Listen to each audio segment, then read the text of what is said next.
Here's shotgun stories we're following for you today on Robin Hood Radio.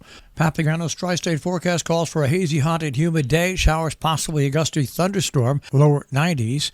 Tomorrow, partly sunny, 85 to 90. Thursday, sun and clouds, late thunderstorms around 80.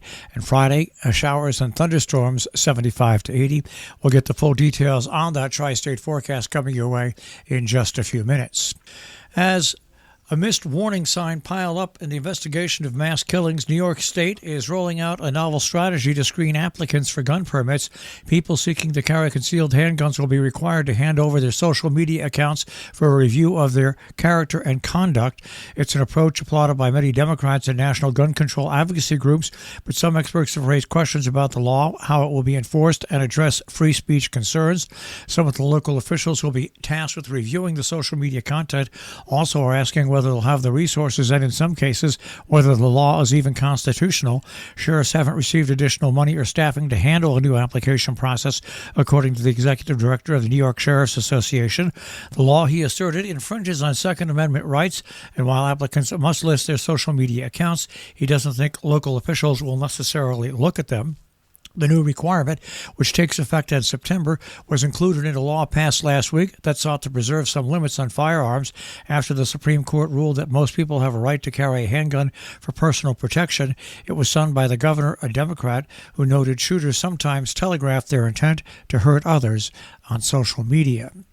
As Ruth Epstein reported yesterday during the Republican American Report, the wastewater management project for West Cornwall received a nod at the referendum this weekend, with a total of 481 votes cast, 302 citizens voting in favor, 179 opposed. The issue's been in the forefront now for 6 years. First Selectman Gordon Ridgway, who was a vocal proponent of the proposal, and Todd Piker, chairman of the study committee, were on hand when the results came in at Town Hall.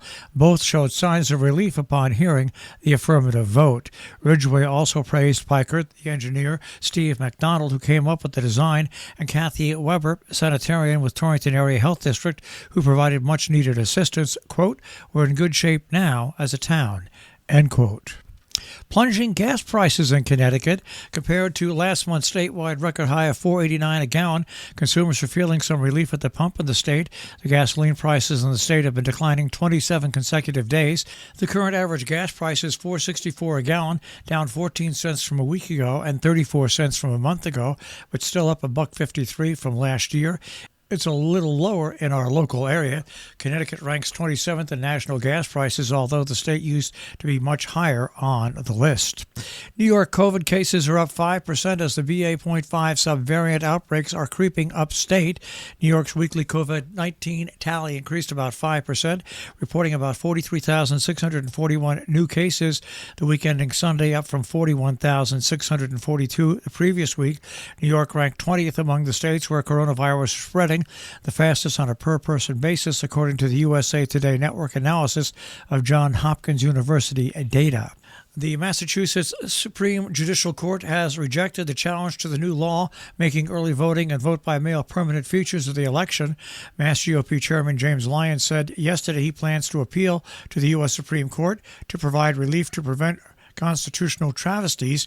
Lyons and a handful of Republican candidates filed a lawsuit last month seeking to overturn the so-called Votes Act, which made voting by mail permanent in Massachusetts. The plaintiffs argued last week that before the SJC, that Votes Act, which allowed pandemic-era policies provided with regular voters, violates the allowances for absentee voting contained in Article 105 of the state constitution, and that the Secretary of State should be blocked from sending mail-in ballot applications to the more than 4.7 million voters in Massachusetts. The court ruled in an order Monday morning that judgment shall enter in the county court for the secretary on all claims in the plaintiff's complaint, and that the plaintiff's request to enjoin the secretary from putting the Votes Act into effect is hereby denied. There is a free pediatric COVID vaccine clinic going on today from 9 a.m. till 3 p.m. at Sharon Primary Care, 29 Hospital Hill Road in Sharon. Ages 6 months through 11, Pfizer and Moderna are available. Children are welcome.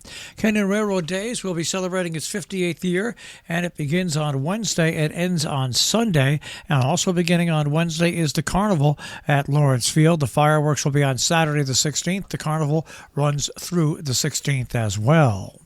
Taking a look at some meetings going on in and around our area today, the Sharon Board of Selectmen are meeting this afternoon. Also meeting at 5 p.m. the Zoning Board of Appeals and the Salisbury Recreation Commission in Salisbury. In North Canaan today at 7 p.m. the Board of Selectmen.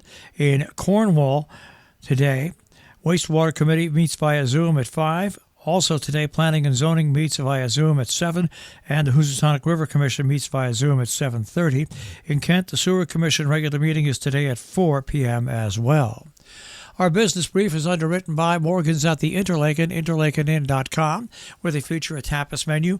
Also, you can get dinner specials nightly, interlakenin.com, and they're on Facebook and Instagram, and by Salisbury Bank, salisburybank.com.